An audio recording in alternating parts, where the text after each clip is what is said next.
बिस्मिल्लाहिर्रहमानिर्रहीम। अस्सलाम वालेकुम। आज 4 दिसंबर 2025 है और दिन है जुमेरात का। सुहेल अफरीदी साहब की आज वज़ीर-ए-आज़म शहबाज शरीफ साहब के साथ मुलाकात हो रही है और ये मुलाकात बड़ी अहमियत की हामिल है। तमाम जो मोतबर लोग हैं उनकी इस मुलाकात पे गहरी नज़र है और कुछ लोग जज्बाती अंदाज में ये भी कह देते हैं कि आज 5 बजे के बाद सुहेल अफरीदी साहब जो हैं वो शहबाज शरीफ साहब की चीखें निकलवा देंगे। अब ये एक जज्बाती स्टेटमेंट है, ज़ाहिर है इसका मतलब अगर हम अखज़ करें तो वो ये है कि जनाब दलाइल के साथ, मंतक के साथ, आदाद शुमार के साथ, फैक्ट्स एंड फिगर्स के साथ जो है सुहेल अफरीदी साहब यकीनन उनकी चीखें निकलवाएंगे। वो मामला है कौन सा, इंटरेस्टिंग तफसीलात मैं आपकी खिदमत में पेश करूँगा। आपने कनेक्टेड रहना है क्योंकि आपको समझ आ जाए कि आखिर सुहेल अफरीदी साहब चाहते क्या हैं। देखिए, आज चारों सूबों के वज़रा आला मौजूद होंगे और वज़ीर-ए-आज़म भी मौजूद होंगे। एनएफसी अवार्ड में या एनएफसी में जो सूबों का हिस्सा है उस हवाले से सुहेल अफरीदी साहब कई बार कह चुके हैं कि वफाक ने हमारे सूबे का 3000 अरब रुपए देना है। 3000 अरब, तो क्या ये दावा दुरुस्त है और किस मद में देना है? और सुहेल अफरीदी साहब ये कहते हैं कि हमारे सूबों के हुकूक का ये जो है मामला है और उस पर मैं कंप्रोमाइज़ नहीं करूँगा, इसलिए वो आज शिरकत भी कर रहे हैं। क्योंकि ज़ाहिर है अगर पैसे कुछ मिलेंगे तो वो लोगों के ऊपर ख़र्च करेंगे ना, डेवलपमेंटल वर्क करेंगे। एजुकेशन के ऊपर दहशतगर्दी बहुत ज़्यादा बढ़ गई है। केपीके में हर दिन वाक़यात होते रहते हैं और ये मीडिया में रिपोर्ट भी होता है।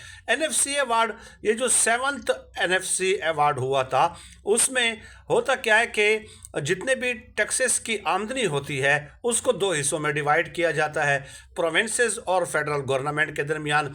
अब प्रोविंसेस का हिस्सा जो है वो 57.5% होता है और फेडरल गवर्नमेंट का जो हिस्सा होता है वो है 42.5%। अब इन 57.5% में भी 51.74 जो है वो पंजाब का हिस्सा है, 24.15 जो है वो सिंध का हिस्सा है, 14.62 जो है वो केपीके का हिस्सा है और इसके अलावा 9% जो है वो बलूचिस्तान का हिस्सा है। अब मसला क्या है, सुहेल अफरीदी साहब को एतराज़ क्या है?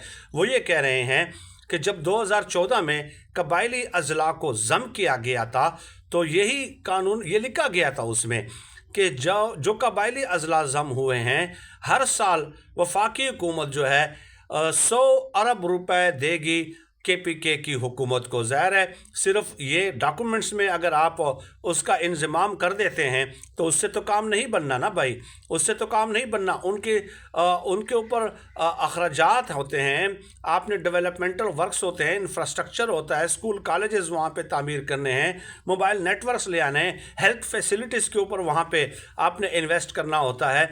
तो सूबाई हुकूमत का ये कहना है कि वफाकी हुकूमत ने हमें ये जो हर साल 100 अरब देने का वादा किया था वो अदा नहीं किया है। दूसरी तरफ जो केपीके जो बिजली देता है, ज़ाहिर है बहुत सारे सूबे जो है वो बिजली बनाते हैं लेकिन केपीके से भी एक माकूल जो है मिकदार में बिजली ली जाती है। तो वो सूबाई हुकूमत का ये मौक़िफ़ है कि हमारा जो नेट हाइडल प्रॉफिट है वो 200 अरब रुपए का है, वो भी वफाकी हुकूमत हमें नहीं दे रही। अब वफाकी हुकूमत का ये कहना कि 3000 अरब रुपए हमें देने हैं वफाकी हुकूमत ने, तो मैंने बहुत सारे माहिरीन मईशत से इस हवाले से रब्ता किया कि क्या वाकई ये फिगर्स जो है एग्जेजरेटेड हैं, तो उन्होंने कहा कि बिल्कुल एग्जेजरेटेड हैं।